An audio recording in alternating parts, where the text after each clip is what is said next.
भावार्थ रामायण बालकांड अध्याय 12वा. प्रभू रामचंद्र आणि लक्ष्मण तीर्थाटनाला निघतात आणि प्रभू रामचंद्र समाधी अवस्थेतून सावध झाल्यानंतर सर्व लोकांना आनंद होऊ लागला आणि एकच रामनामाचा गजर होऊन विमानातून पुष्पवृष्टी होऊ लागली. पुढे श्रीराम विश्वामित्रांच्या यज्ञाच्या साह्यासाठी निघणार म्हणून सर्वांना आनंद झाला आणि गुरु वसिष्ठांनी चांगला मुहूर्त पाहून श्रीराम दिव्य अशा रथामध्ये घेऊन विश्वामित्राला निघाले. त्यावेळेस गुरु वसिष्ठ विश्वामित्राला म्हणू लागले की हे मुनिवरा, श्रीरामाला धनुर्विद्या द्यावी अशी विनंती माझी तुम्हाला आहे. त्यावेळेस विश्वामित्र म्हणतात की हे वसिष्ठा, तुम्ही ज्ञानी आहात. खरंच माझ्या मनातील अंतर्मनानं तुम्ही ओळखला आणि रामाला ज्ञान द्यावे असे मला बोलून दाखवला. त्याबद्दल धन्यता. आणि तुम्ही महान असल्या कारणानं, तुम्ही या कुलाचे गुरु असल्या कारणानं अंतर्याने तुम्ही या ठिकाणी ओळखलो आणि त्या पद्धतीनं मी त्यांना विद्यादान करतो.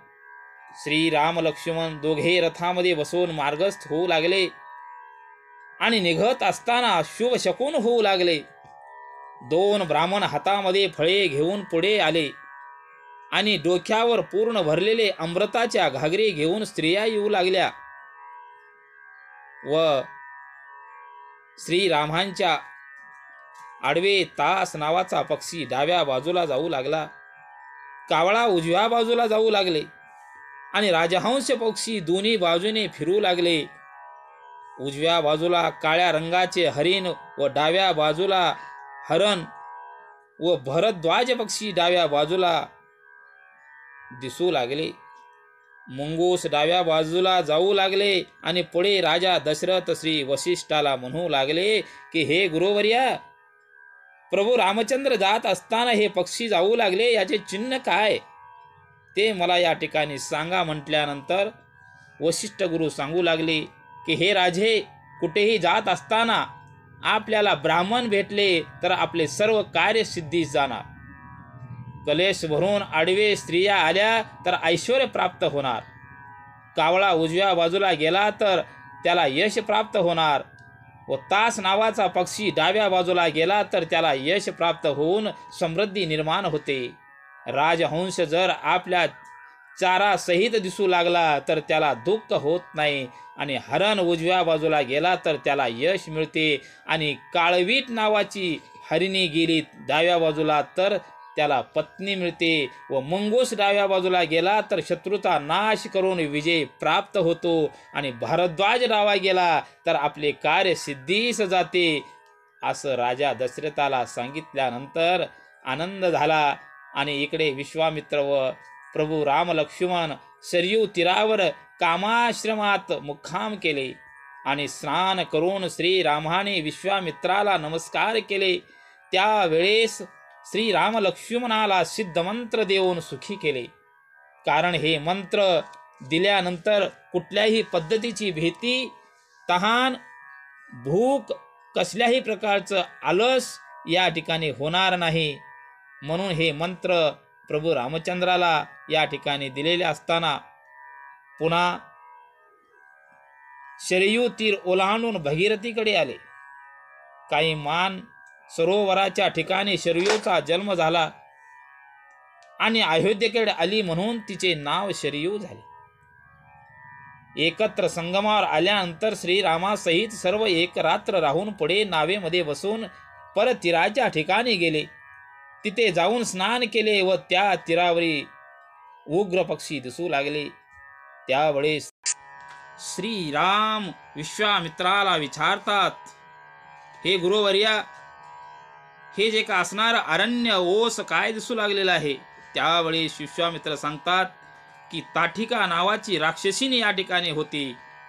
प्रांत नष्ट केले आणि ती 10 कोस एवढा तिचा विस्तार केला. तेथून आपण जाऊ नये म्हटल्यावर श्रीराम म्हणतात की ह्या राक्षसीनेचे ताकद एवढी कशी आली ते मला गुरुवर्या सांगा म्हटल्यानंतर मुनिवर बोलतात की हे रामा, सुकेश नावाचा राक्षस याने ब्रह्मदेवाला प्रसन्न करून पुत्र मागितले, पण ब्रह्मदेवाने कन्यारत्न दिले आणि सुंदोपसुंद हे दोघे भाऊ, त्यापैकी सुंद नावाच्या राक्षसाबरोबर तिचे लग्न झाले आणि तिच्या पोटी सुभाव व मारीच्या नावाचा मुलगा झाला.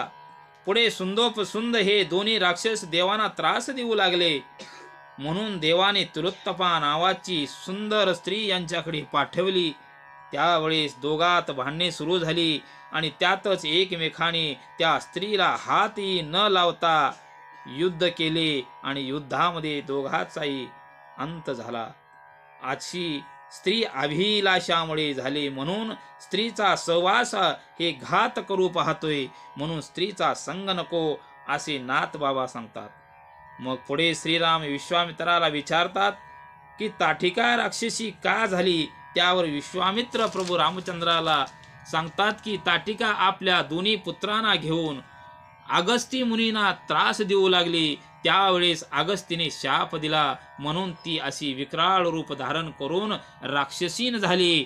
मग श्रीराम म्हणतात की मला तुम्ही आज्ञा द्या, माझ्या एकाच बाणाने हिचा वध करतो. त्यावेळेस विश्वामित्र आज्ञा देतात व लागलीच हातामध्ये धनुष्य घेऊन बाणाचा ठणत्कार करताच सर्व पक्षी घाबरून सैरावैरा पळू लागले.